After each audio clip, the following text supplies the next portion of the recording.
नमस्कार दोस्तों, ये समय था 12 नवंबर 1996 का, जब भारत की चरखी दादरी विमान दुर्घटना ने 349 लोगों की जान ले ली। ये दुर्घटना इतना खतरनाक था जिसमें एक भी आदमी बच नहीं सका। आखिरकार उस दिन ऐसा क्या हुआ था जिसने इतने लोगों की जान ले ली?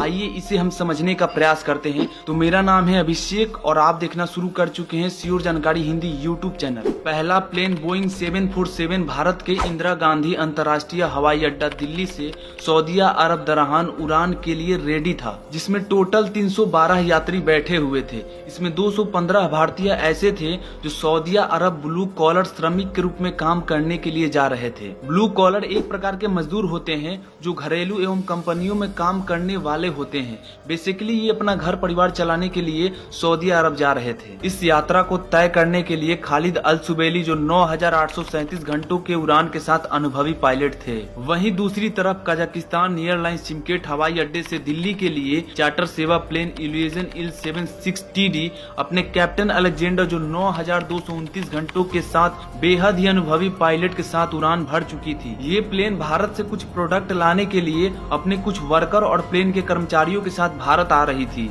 शाम 6:32 पर अपने समय अनुसार सऊदीया जाने वाली फ्लाइट दिल्ली से सऊदीया के लिए प्रस्थान करती है। दूसरी तरफ कजाकिस्तान से आने वाली प्लेन दिल्ली में लैंड करने के लिए तैयार होती है। इन दोनों जहाजों को गाइड करने के लिए कंट्रोल रूम में भिक्के दत्ता बैठे हुए थे। इन्होंने ही सऊदीया जाने वाली विमान को टेक ऑफ करने के लिए ग्रीन सिग्नल दी। तभी इन्हें पता चलता है कि कजाकिस्तान से आने वाली और सऊदीया जाने वाली जहाज दोनों एक ही पाथ पर हैं। तुरंत भिक्के दत्ता द्वारा कजाक विमान पायलट को यह सूचित किया जाता है कि वो अपनी हाइट को कम नहीं करे, क्योंकि सऊदीया जाने वाली फ्लाइट अभी अभी उड़ान भर चुकी है। पर उनकी बातों को सही से नहीं सुन पाने के कारण कजाकिस्तान के विमान पायलट कैप्टन अलेक्जेंडर अपनी ऊंचाई को लगातार कम करते जा रहे थे। भिक्के दत्ता द्वारा सऊदीया जाने वाली प्लेन को भी निर्देश दिया जाता है कि वो अपनी हाइट को ध्यान में रखते हुए विमान को 14,000 फीट तक रखें। फिर भिक्के दत्ता कजाक विमान पायलट से कांटेक्ट करते हैं और उनको बताते हैं कि वो अपनी हाइट को 15,000 फीट तक रखें। और यहाँ पर कजाक विमान पायलट को समझने में गलती होती है और वो अपनी हाइट को 14,000 फीट के आसपास रखते हैं। और कुछ सेकंड बाद भिक्के दत्ता देखते हैं कि उनकी रडार पर दोनों प्लेन की बिंदुएं आपस में मिल जाते हैं और गायब हो जाते हैं। कंट्रोल रूम में बैठे भिक्के दत्ता को यह पता चल गया था कि कुछ गलत जरूर हुआ है। दरअसल दिल्ली से 100 किलोमीटर दूर हरियाणा में चरखी दादरी के पास दोनों प्लेन आपस में टकरा जाती हैं। यह टक्कर इतना भयानक था कि दोनों प्लेन में जितने भी आदमी थे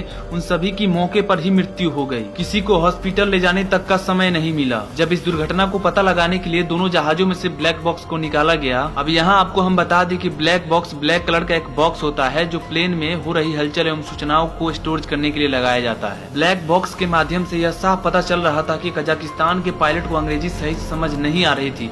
उस प्लेन में पायलट को समझाने के लिए एक ट्रांसलेटर था और कहा जाता है कि इस मिसअंडरस्टैंडिंग के चलते, इस छोटी सी गलती के चलते 349 लोगों की जान चली गई। गलती सिर्फ पायलट में ही नहीं, उस समय के टेक्नोलॉजी में भी थी। उसके बाद भारत सरकार ने अपनी जहाजों में कई सारे चेंजेस किए और तब से आज तक कभी ऐसी दुर्घटना नहीं हुई।